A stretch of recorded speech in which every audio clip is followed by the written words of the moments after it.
Hola, mi nombre es Luciano, soy instructor náutico del Club Náutico Sur. Además competí más de 12 años en veleros, cabinados y en clase M30. También tuve la posibilidad de estudiar en Prefectura Naval Argentina, tanto marinería como otro bloque de rescate. Vamos a dar inicio común a lo que sería, a partir de esta clase, a lo que son 3 categorías que tienen inicio común, ¿sí? A partir de esta, que es conductor náutico, la cual me habilita, aquí en la República Argentina, a navegar embarcaciones de 7 metros límite de largo, de eslora sería, y hasta 140 HP como límite. Segunda categoría, si me excedo tanto en largo como en potencia, va a ser la de timonel yate motor, ¿sí? Que me va a habilitar hasta 12 metros de largo ahora y sin límite de la potencia, Río de la Plata interno. Si yo quisiera navegar cualquier tipo de aparejo, sea sloop, queche, cúter, lo que fuese, una goleta, supongamos, ¿no? Me lo va a permitir, siempre y cuando sea hasta 12 metros, la habilitación de timonel yate vela motor.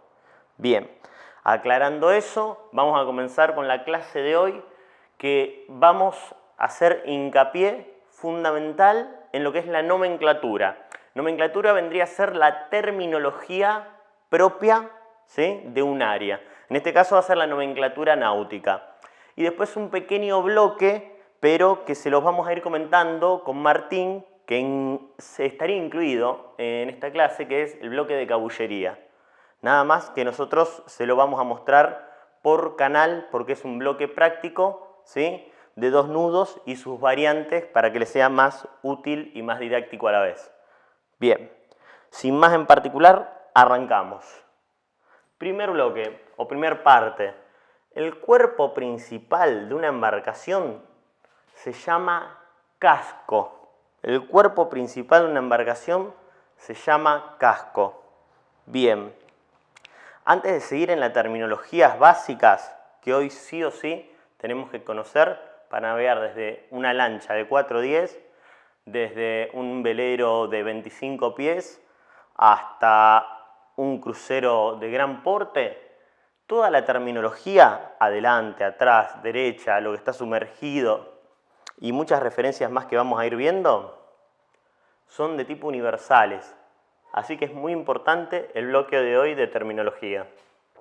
Como les decía, el casco, que es el cuerpo principal de una embarcación, para la seguridad no solo mía, sino por sobre todo de quienes yo soy responsable, como propietario de la embarcación y con la habilitación a transportar amigos, familias, etc., tengo que ser muy consciente de las características que tiene que presentar este casco, que son 5, que ustedes la tienen en un apunte celeste que nosotros se los damos ni bien ustedes se inscriben, que tiene que ver ese apunte celeste, que yo siempre hago hincapié, con que es muy interesante para seguir las clases porque es breve, escueto, gráfico y sigue la cadencia, si se quiere, sin irse por las ramas de lo que vamos a trabajar clase a clase. Fantástico.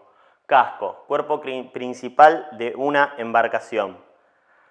5 características o componentes básicos para que yo tenga seguridad de las personas que transporto, que es fortaleza, flotabilidad, estabilidad, estanquedad y en quinto punto, ¿sí?, y que está hermanado ciertamente a 2 eventos, lo que es la propulsión y el gobierno. Bien, cuestión muy importante y me quedo en este quinto punto y me detengo unos instantes. Si yo no tengo propulsión en una embarcación, ¿sí?, que su, digamos, órgano principal para que se desplace sea un motor, si yo no tengo una propulsión, no tengo una determinada estropada, inercia o arrancada, mejor dicho, yo no voy a poder caer hacia ningún costado. Por ahora vamos a decir costado, ¿sí? O sea, si yo no tengo propulsión, por lógica lo que no voy a tener va a ser gobierno. Y ahí estaría en una posición o en una situación de gran complejidad que tiene un término en la náutica, ¿sí?, que es estar al garete. ¿Qué sería estar al garete? Estar a merced de dos fuerzas muy importantes que vamos a tener en el agua. A merced de la corriente y del viento, ¿sí? Porque una vez que yo salgo de cualquier refugio, de cualquier guardería, club náutico, etc., voy a estar expuesto, quieras o no, en mayor o menor medida, a lo que es la corriente o el viento. Entonces, ¿qué era estar al garete? Era estar a merced de la corriente y del viento. ¿En qué caso puedo quedar en esta forma? Si yo me quedo sin propulsión, porque al no tener propulsión, la cascada sería que ya no tengo gobierno. Fantástico. En la continuidad nos vamos a detener después sobre un tema muy importante que es la estabilidad, tanto longitudinal como transversal de la embarcación con sus nombres propios. Ahora vamos a retomar a esta figura, a los aspectos y características, mejor dicho, características que tenía que presentar para asegurarnos a nosotros y a los transportados, por sobre todo, seguridad y confianza, ¿sí? Perfecto. Casco, cuerpo principal de la embarcación. Nosotros ya no vamos a volver a hablar de lo que es largo, sino que vamos a llamar al largo eslora. Eslora, ¿sí?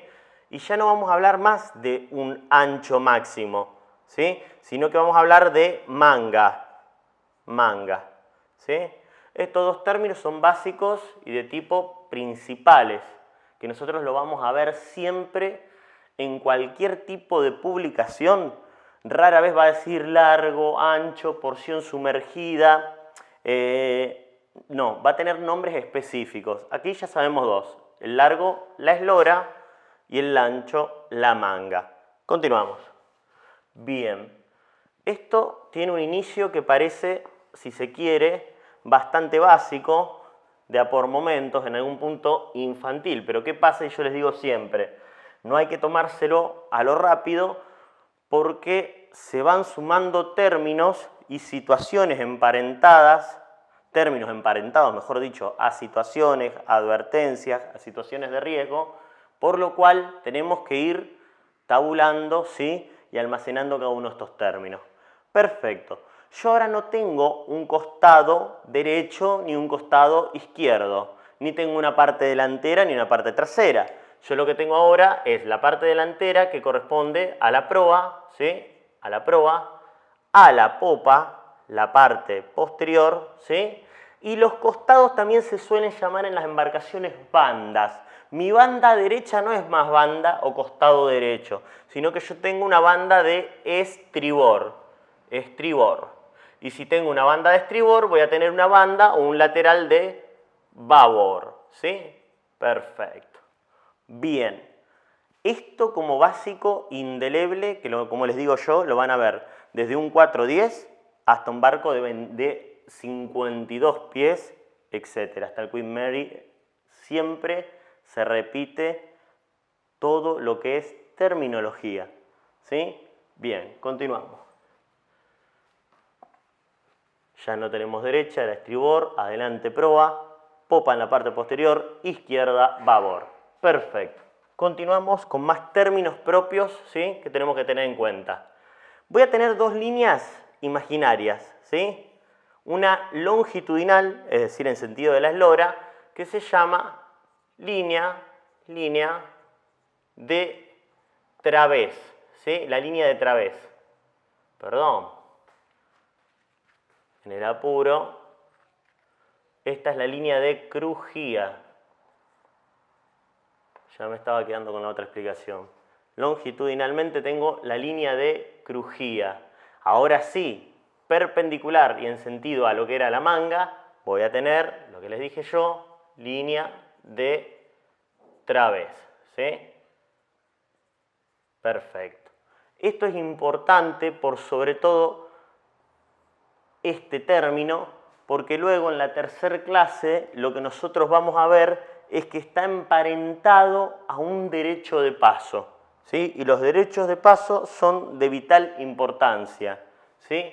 Bien, reitero porque en un principio en el apuro, ¿sí? Me confundí como acto fallido. Lo que es longitudinal, ¿sí? Es la línea de crujía y la que es transversal en sentido de la manga, la línea de través. Advierto que no tienen un trazo si se quiere, franco en el casco, sino que son líneas imaginarias, ¿sí? Perfecto. Continuamos. Hasta ahora ya vimos el nombre de la parte delantera, de la parte trasera, de los laterales, costados, bandas, ¿sí? Vimos todas las cuestiones ligadas a la seguridad propia que nos tiene que aportar el casco, el largo, el ancho, y ahora vamos a ver unas divisiones que presenta, ¿sí? Cada banda, cada lateral, ¿sí? Se divide en un tercio, esto es proa, esto es popa, tercio a proa, se llama amura. Medio, como habíamos dicho, reitera través. Perfecto.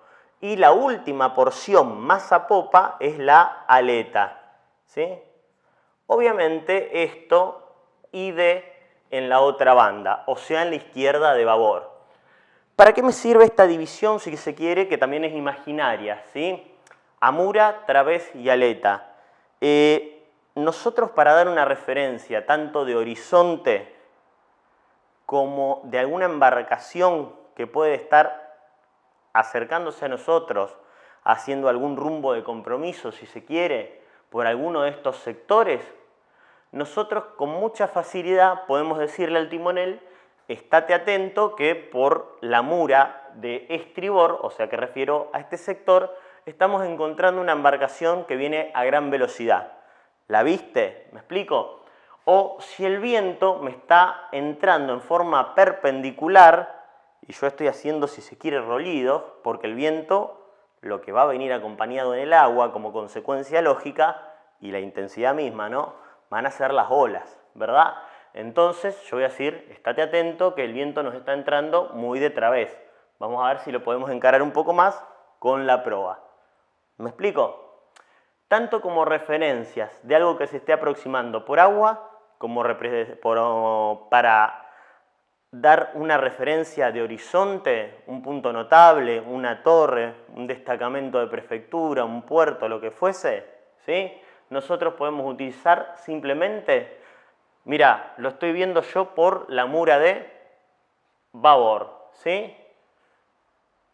Esta sería la forma más reducida y simple, porque en la náutica buscamos ser efectivos y rápidos, aunque yo también podría ser lo más profesional, que es decir, de 0, esto como 0 y esto como 180 grados, ¿sí?, en este medio arco, y decir: a 30 grados estoy divisando tal cosa, ¿me explico? Hasta los 180 grados que tenga a estribor voy a tener 180 y a babor otros 180. Pero bueno, eso ya sería más para lo que es la navegación más profesional, más formal, la navegación de ultramar, mercante, de practicaje aquí entre costas, ¿sí? Pero es muy importante que ustedes sepan cómo se mencionan a estos tercios, ¿sí?, los cuales no tienen ningún trazo en el casco, ¿sí?, y la utilidad que tienen. Yo les dije, referencia tanto de agua como de puntos notables de costa, como también pueden tener que ver, y yo lo nombré en un ejemplo, con la incidencia, que es muy importante de nosotros, del viento, ¿sí?, que va a tener, si se quiere, un rol muy importante junto con la corriente. Bueno, bien, continuamos.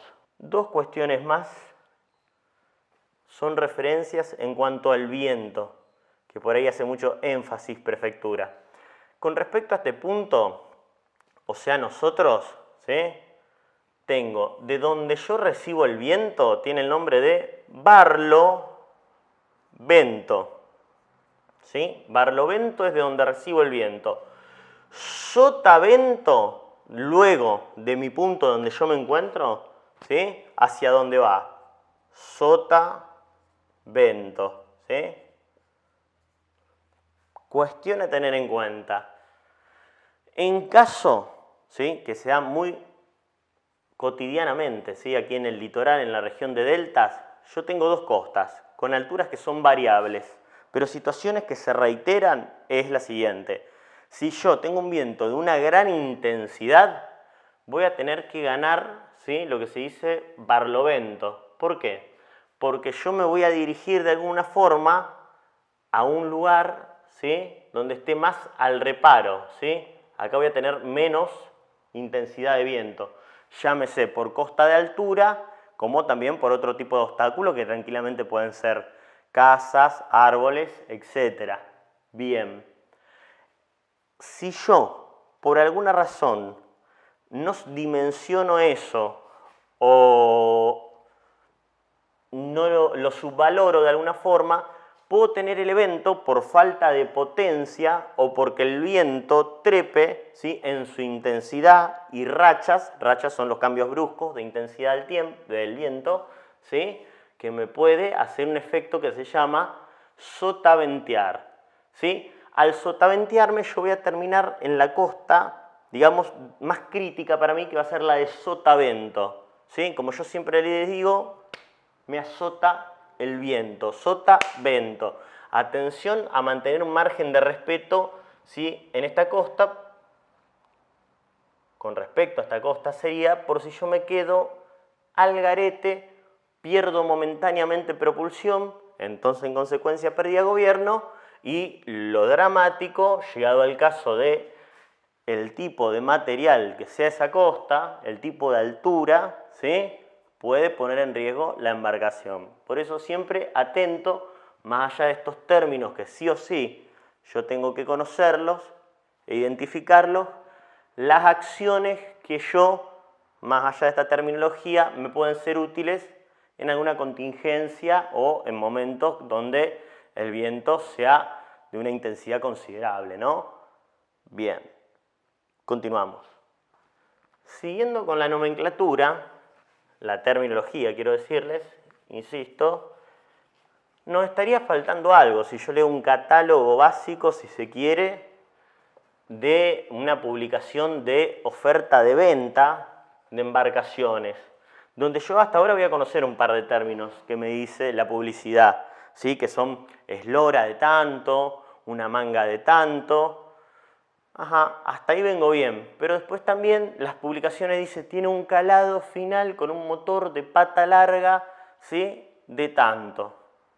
Ajá, ¿cómo era eso? ¿Sí? Presenta un cerramiento, una obra muerta, ¿sí?, obra viva, puntal, francobordo, y esas son todavía algunas de las referencias de términos, si se quiere, en cuanto a distancias, que nos estarían faltando. Así que vamos a verla. Vamos a intentar hacer luego lo vamos a ver un poquito mejor, una embarcación, ¿sí?, que tiene la pata del motor, el pelo de agua, ¿sí?, y yo tengo del pelo de agua hasta el obstáculo más bajo que puede hacer compromiso con el fondo, ¿sí?, tengo lo que se conoce como calado, ¿sí?, que esta es una medición muy importante porque el calado más el margen, el calado más el margen me va a dar la profundidad, ¿sí?, con la que voy a hacer contacto con el fondo, que sería obviamente una de las situaciones a evitar. Bien, después tengo la porción sumergida de la embarcación que recibe el nombre de obra, ¿sí?, obra viva.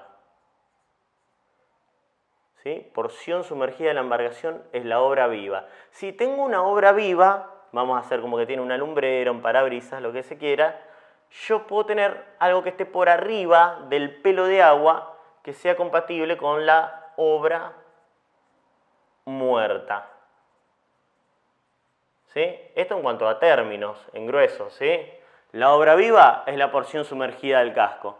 La obra muerta es toda la porción que está por arriba de la línea de flotación del pelo de agua. Y el calado es del pelo de agua hasta el obstáculo más bajo, sea la pata del motor, en un velero sea el quillote, tal vez en algunos cruceros sea la defensa de línea de ejes, pata, etc. Pero bueno, el obstáculo más bajo, ahí estaría constituido el calado. Importante para saber en qué lugares puedo navegar según la altura del río, ¿sí? La obra viva va a estar ligada a dos fuerzas que teníamos, ¿sí? Ya le pongo la B acá tipo vectorial, así. ¿A qué podría ser? Al viento. y les pongo la D acá, ¿sí? O mejor dicho, ahí avancé un poco en lo que les quería decir a continuación de términos, la corriente también, ¿sí? La corriente me va a generar en la embarcación la deriva, ¿sí? Dos fuerzas tenía yo, corriente y viento. Deriva me genera la corriente, ¿sí? Y lo que me genera el viento, cuando es más intenso que la corriente misma, y yo supongamos que tengo una timonera, una superestructura, un fly, ¿sí? O sea, que tengo una buena obra muerta, es decir, una porción que está por arriba del pelo de agua significativa, va a tener mucha injerencia el viento generándome esto, abatimiento. ¿Sí? Abatimiento. Estos son términos y lógicas que le siguen que yo tengo que saber, sí o sí. Bien. Entre la deriva y el abatimiento, al quedarme sin propulsión y sin gobierno, yo estaba al garete. Uno de los términos que habíamos hecho hincapié importante. Vamos a ver dos términos más en este perfil lateral y ya continuamos, ¿sí? Medido siempre en la parte media, yo puedo hacer de la borda hasta la parte más baja del casco. Acá saco una flecha. Yo tengo el famoso puntal, que por ahí se confunde y se tiende a medir en la parte de proa. Pero en realidad siempre se mide tanto el puntal como otra distancia que vamos a ver a otra, mejor dicho, otra medida, que es el franco bordo, siempre se miden en la sección media de la embarcación. O sea, de la borda hasta la parte más baja del casco, lo que yo tengo es el puntal, ¿sí? Y ahora, y muy importante porque ya va a ser del pelo de agua y tiene el mismo límite que es coincidente con el puntal, voy a tener el llamado franco bordo, ¿sí? Que es una distancia de mucha importancia. ¿Por qué es de gran importancia el franco bordo? Porque yo veo que está delimitado del pelo de agua de la línea de flotación hasta la borda. Las lanchas, en su gran mayoría, no será alguna lancha moderna, con otras particularidades deportivas, ¿sí? Por lo general, luego de la borda, ingresa el agua en forma directa, es decir, no tienen otro cerramiento que se conoce como cubierta de abrigo. Al no tener una cubierta de abrigo, yo tengo que ser una persona muy consciente de cómo estive, es decir, cómo cargue y de qué forma la embarcación, ¿para qué?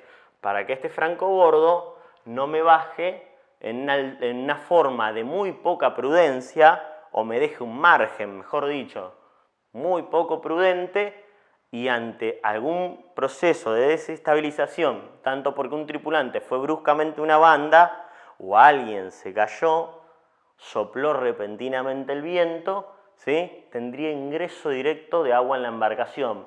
Así que muy importante el respeto del franco bordo, ¿sí? Y cobró una dimensión importante y de hecho y lamentablemente hay videos que han trascendido de embarcaciones, sí, con cerramiento, con cubierta de abrigo, pero cargadas con 25 personas, ¿sí? Poniendo esta embarcación en riesgo total, ¿sí?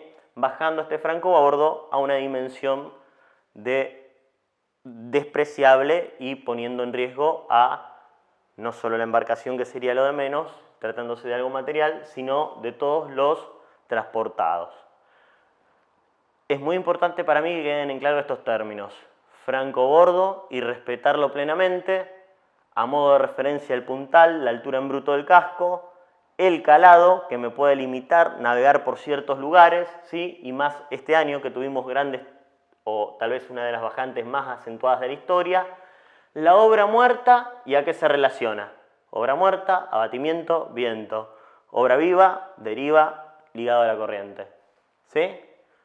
Esto sería, digamos, el bloque principal de terminología que no puedo dejar de conocer y que siempre se va a nombrar en una embarcación. ¿Bien? Genial, continuidad. Parece medio grueso, ¿sí? Pero les hago mucha insistencia con esto. Respeto las medidas que pueden involucrar un riesgo como el francobordo. Sé las medidas y más allá de esta terminología que en el tiempo se puede devolver o ahora en primer conocimiento se puede volver un poco pesado, un poco tedioso, saber a qué acciones están ligadas, ¿sí? Como les decía, la deriva y el abatimiento. Fantástico. Vamos a pasar ahora a retomar el tema que es muy importante del bloque de la estabilidad en la embarcación, ¿sí? Bien. Dijimos obra viva, sumergida, obra muerta por arriba y ya habíamos hablado de francobordo, calado, puntal. Perfecto. Muy bien. Ahora tendríamos que ver algunos nombres propios con respecto a la estabilidad, ¿sí? ¿Qué pasa cuando yo, por algunas cuestiones, nos fuimos bruscamente 3 personas hacia un lateral, vamos a ponerle nombre propio, hacia una banda, nos fuimos 3 personas en forma brusca por cualquier situación, la embarcación, ¿sí? Que antes estaba en esta forma, haciéndolo grueso, ¿no? Estaba en esta forma, va a presentar de estar así, sin ninguna inclinación lateral, a poder presentar un ángulo, ¿sí? De inclinación. Pero en realidad, cuando la inclinación es sostenida, ¿sí? Sostenida es que está ahí. Si haría esto por acción del oleaje, del mar de fondo, como se quiera, ya recibiría el nombre de rollidos. Ahora, cuando la inclinación es sostenida, ¿sí? Se habla de está no inclinado. El término propio es está escorado, escorado, ¿sí? Y referencia siempre a la banda a la cual tiene esa inclinación. Está inclinado a babor, ¿sí? Inclinado a babor y se mide siempre en grados, ¿sí? Tantos grados con respecto a lo que sería el asiento o que esté en escuadra, que en realidad tampoco tiene ese nombre, sino que está adrizado sería, a lo que en arquitectura, en otro tipo de jerga se puede decir está en escuadra, en la náutica no se dice eso. Cuando está equilibrada la embarcación se dice está adrizada.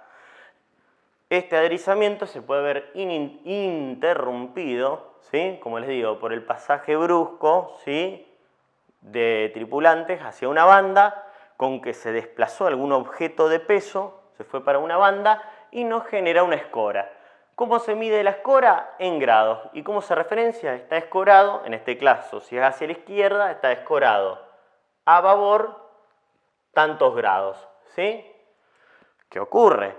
Que al escorarse me va a bajar, fíjense que acá está el pelo de agua, pero si yo me inclino, ¿sí? Va a quedar el francobordo, ¿sí? De la embarcación mucho más expuesto, ¿sí?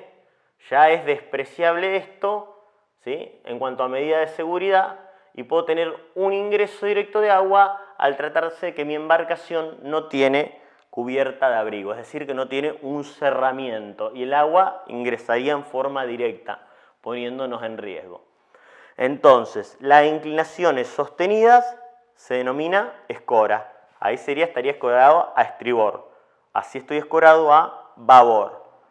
Ahí mantengo la embarcación adrizada. ¿Ok? Eso en cuanto a lo lateral, que ya sabemos cómo se nombra, ¿sí? La inclinación se nombra de esta forma. ¿Sí? Me faltó la C. Escorado. ¿Sí? Esto como 1. 2, ¿a qué banda? Babor. ¿En qué se mide? En grados. ¿Sí? Esta es la lógica básica, ¿sí? De una inclinación sostenida, la cual tengo que rápidamente recobrar tratándose de las embarcaciones que dijimos. ¿Sí? Recordemos de vuelta esto, es escorado. ¿Sí? Bien, perfecto. Continuamos. Si yo tenía inclinaciones de tipo laterales, también se me ocurre que puedo tener inclinaciones de tipo, o caídas, que también se le dice, tal vez más rudimentario, longitudinales, ¿sí? Pero ya tienen otro nombre. Vamos a verlo.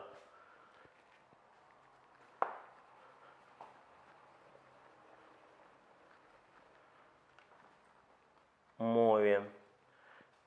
Yo, si tenía inclinaciones laterales, podía llegar a tener también algún tipo de inclinación, ¿sí? O caída a popa. En este caso se ve que la embarcación, por el motor, por lo que fuese, está caído a popa, como se dice.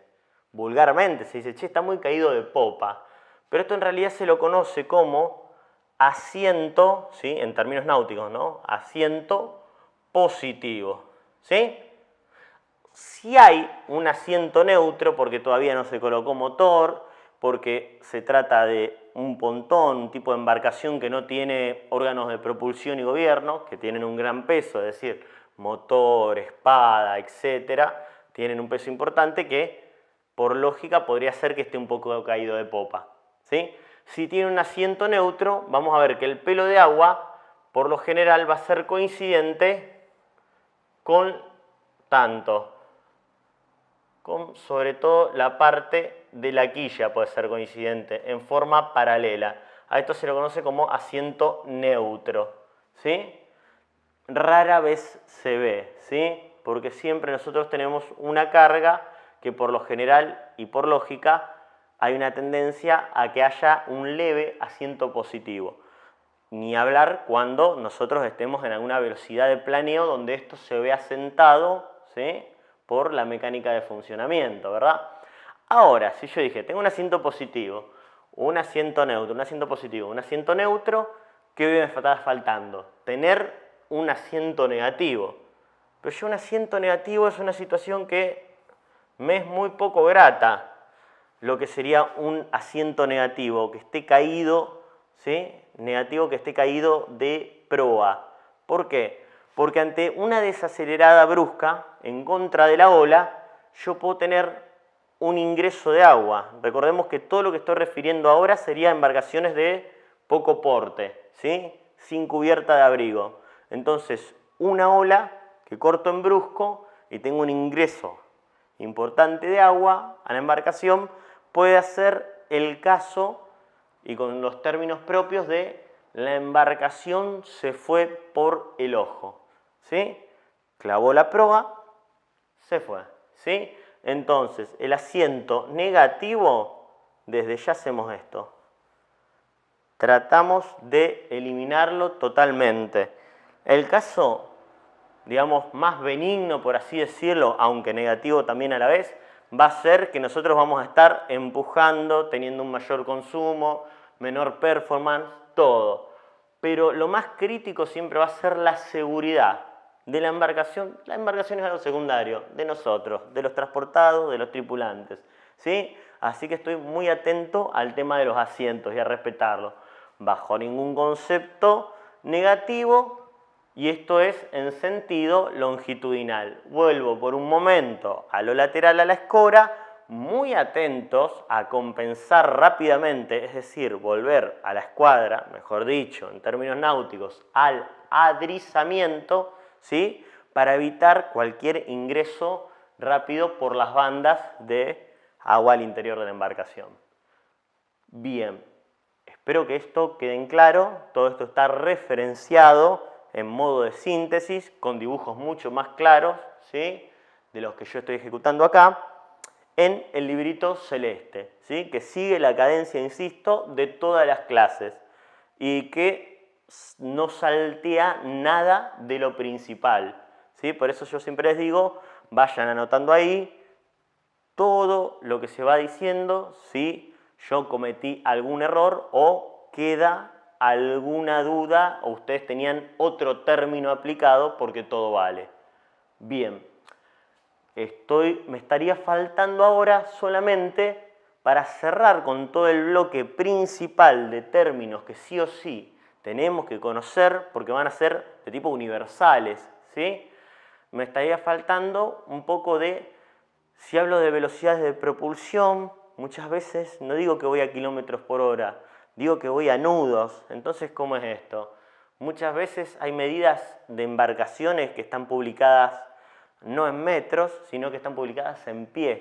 Entonces yo tengo que saber las equivalencias, ¿sí? Algunas medidas, no voy a decir arcaicas, pero que se han dejado de utilizar, pero el programa de prefectura lo sigue exigiendo y entonces nosotros se lo tenemos que dar a conocer, que es por ejemplo la brasa. Ahora, vamos a ver estas equivalencias, ¿sí?, de medidas y qué aplicaciones tienen, y ya estaríamos entrando en lo último.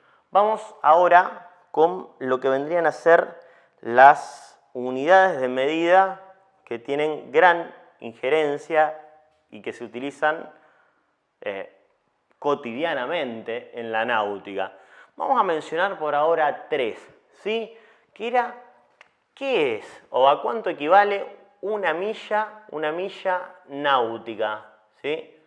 Náutica. ¿A cuánto equivale una milla náutica? Nosotros sabíamos que la milla de carretera equivale a 1608 aproximadamente kilómetros, ¿sí?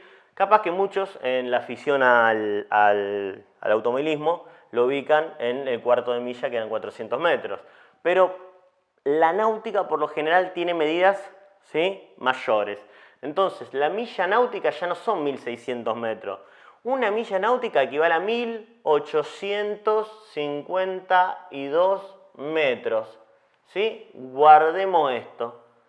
¿A cuánto equivale una milla náutica? A 1852 metros. Bien, continuamos.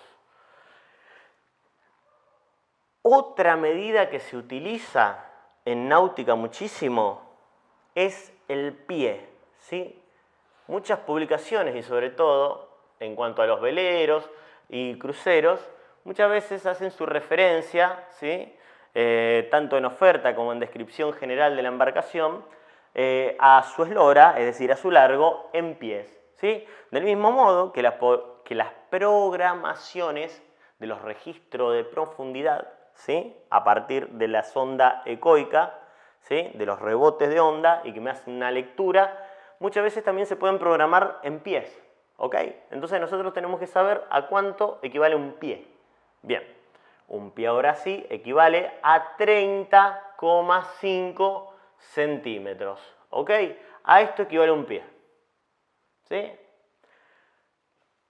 Ahora sí vuelvo a esta medida que ya tiene un tiempo, mucho tiempo en realidad, de antigüedad y otro tanto en un uso, digamos, más escueto o que no se ve tan cotidianamente, ¿sí? Pero de todos modos figura y hasta en unos elementos de seguridad hay una mención muy importante que después yo se las voy a hacer notar cuando lleguemos a la parte de seguridad, ¿verdad? Bien.